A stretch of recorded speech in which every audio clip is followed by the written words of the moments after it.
সংসার করা যায়? তোমাকে কোথায় নিয়ে আসছে বলো তো? চুলোই চলতেছে না।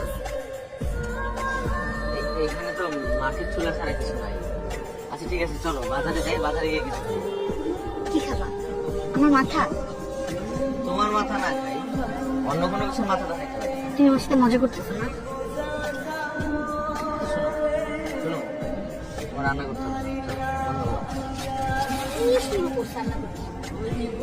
রান্না না করে খাবো কি? খাবো না কিছু, না খাই বুঝি। তাও তোমার এরকম কষ্ট আমি দেখতে পারতেছি। বোকা বোকা বলে খাবো না। আর তুমি যাও, আমার কাজ করো। আমি তো চেষ্টা করতেছি। ঢাকার চাকরিটা যদি হয়ে যায় তাহলে তাহলে আমরা এখান থেকে ঢাকায় চলে যাবো, আর কষ্ট হবে না। আমি যে কদিন আসছি সেই কদিন একটু আমি ব্যবস্থা করে দিচ্ছি। চলো। তোমার ঢাকা তুমি যাও।